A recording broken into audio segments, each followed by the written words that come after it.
Hey guys, welcome back to another video, and in this video let's talk roster rumours. So the NLC so far this off-season has been blessed with some lovely looking rosters, which really makes it quite the interesting thing, because obviously the major, I guess, talking point with the NLC is the lack of viewership that it has compared to a lot of the other major ERLs that it will be competing against next season, especially like when you look at the French numbers, Spain as well. Those two ERLs are massive in their regions, and then obviously you've got Prime League and stuff like that. The NLC is probably the one that you kind of look at and go, well, the viewership's not quite there, but hopefully with some of these rosters, and obviously if they get confirmed, it hopefully should bring some viewership to the NLC, because there's a lot of very, very interesting names that look like they're going to be taking part in the Nordic League Championship. So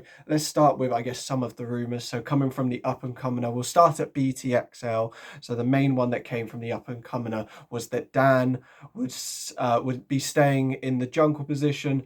Eminez would be their mid laner.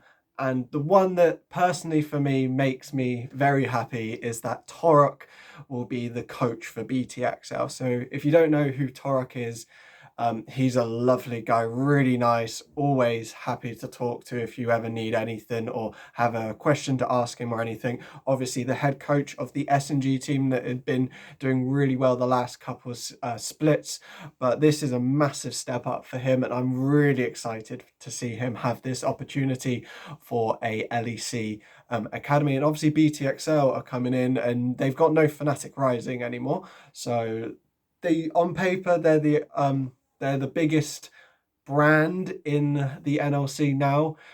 If you think about, like, I guess, history in this division and stuff like that, they'll be having some high expectations. And obviously Tarek is a fantastic head coach.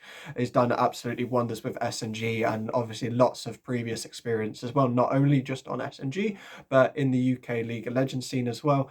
So really, really interesting to see who their top ADC and support will be.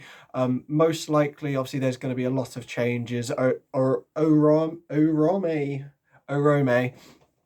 I don't know what happened there. Still struggling from COVID and stuff, so a lot of mucus build-up. So Orome won't be in the top lane for them, and they won't be having Deadly as their ADC. So those are two positions that definitely will need to be addressed. And Denick also has moved on from the roster. So we're going to be seeing a pretty newly looked BTXL for this split. Obviously, Dan seems to be the only one that's going to be retained for this team. So it'll be interesting to see who he is joined by. Obviously, the only other player that's been rumoured to be joining BTXL is Eminez in the mid lane. Moving on, Astralis Talent, their kind of whole roster has kind of been rumoured now. From Megalodontus. Shout out to him. He's been doing a fantastic load of work so far on the NLC with rumours and stuff like that. He's been really the go-to guy in terms of getting information. So their roster is compiled of Carlson, Taxa, Krez, Chrisberg and Wendelbo, and their head coach is going to be Donby. So Donby and Carlson have both been with the Astralis Talent Project. Obviously, the Astralis Talent Project started in the Denmark scene, and is now going to become an NLC Div 1 scene. So Carlson and Donby getting their chance in the first division of NLC. And obviously they're joined by, I think Chrisberg and Wendelbo were together. I think they were on the 0-0 Nation team, or what was Nordavind before it turned into 0-0 Nation. Taxa, Krez, again, two really talented players that are joining this team. So it's going to be very interesting to see how this Astralis Talent does in this league as well. Moving next on, we've got X7 Esports. So X7 were obviously a UK organisation that qualified for Div 2 in the NLC. They acquired the Absolved spot because Absolved merged into X7. And it looks like they're really not pulling many punches with their roster. The one kind of, I guess, person they've kept on from the Absolved roster, which is where the spot originally came from, was Jaeger in the top lane. So he's staying. It seems like he's staying. The big talking point, I guess, with this roster is the jungle mid duo of Haru and Tempt. I mean, two Korean, I guess, imports, if two Korean imports, if you want to call it that. Haru, every report that I've seen of Haru joining X7 has called him an ex-world champion. So having someone like him in the league, Temp as well. I mean, what a Temp is a fantastic player. I think he's the one that stands out for me more so, because I'm going to be very happy and interesting to see how he does in this league. And Kasing as the support. So Kasing, who obviously has played for BT, not BT, well, he's played for BTXL, but he's played for XL in the LEC as well, has just been coming off a really good split over in Spain for, I think it was Vodafone Giants. That roster did really, really well. No word yet on who their ADC could be. I think there was a kind of rumor that it could be Inax. I think there was a report that I saw that they contacted Jack Spectra for the position as well, but nothing so far confirmed for who the ADC of this roster will be. But just looking at the other pieces of the puzzle, it's clear to see that X7 have kind of come into this division and not pulling a punch. They're going very, very hards on with it. Eminem, so far, nothing's really been said about this roster. I think all of the players at this point have posted that they're looking for offers. So who knows, they might be keeping some of that old roster, but it does look like all of those players that got them Div 1 will be looking at alternative areas. Nikariki, again, nothing's really been leaked or rumoured about this team. I think Sotsi will be staying on as head coach, which is great because he deserves this kind of opportunity in the top division in the NLC after slugging his way through Telia Masters for so long. Again, I think the majority of the Nikariki roster have announced their LFT. I'm not 100% sure on that.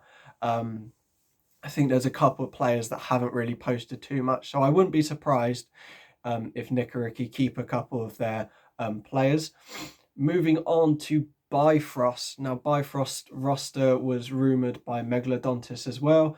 The roster on paper looks like Shikari, Seaboy, Fury, OD11 and Duel. So Shikari, the UK top laner, Seaboy, who played for Natives in the Open qualifiers, Fury, who was the S&G mid laner, I think. Odoi, I think he was Ultra Liga. I will have to double check this after this. And Duel, the Spanish support. The only thing that's been confirmed with this roster is their coaching staff. So D2K and Negative, so Negative with two V's. They're the only part, as well as the management, for this roster that have been confirmed so far. But that is a very strong roster. Very exciting to see. I love watching Shikari as well. He's a UK top laner who I've watched a couple of times. It's going to be great to be able to watch him in a league like this. We've been blessed with a lot of UK top laners. Obviously, last split we had Kerberos in the league, and now we can have Shikari back into the league as well, and Kasing back into the league. It's always great to see Kasing play. But if he's coming back as well, it's going to be fantastic to see those players come back into the kind of fold where UK fans can kind of see them play again.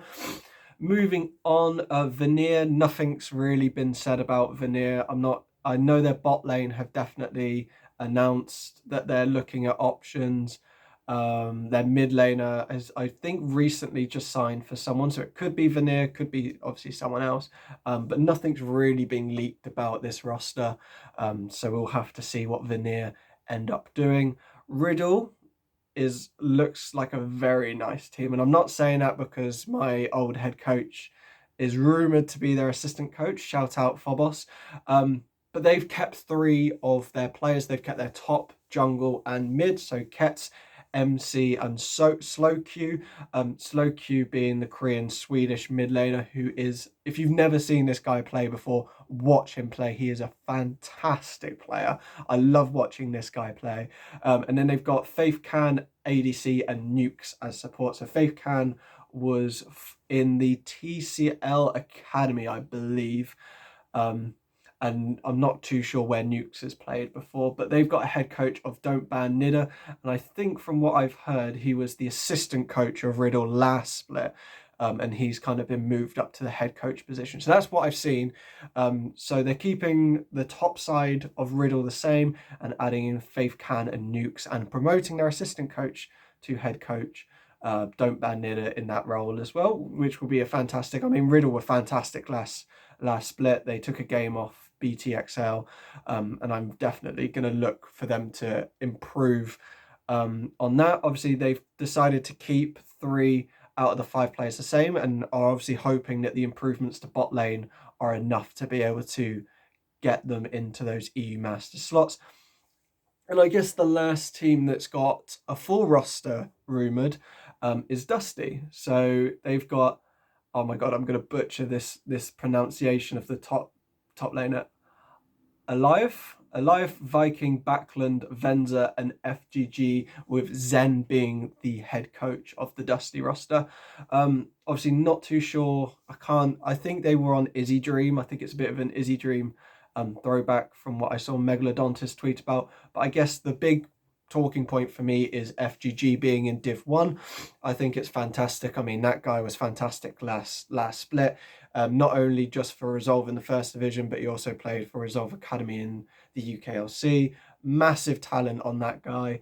I'm so glad that he hasn't been lost in this NLC shuffle, because I think it would have been a definite shame to see FGG move down in a division. I think he showed that he's more than capable of playing in this kind of level, and I'm really excited to see how he does with this new roster.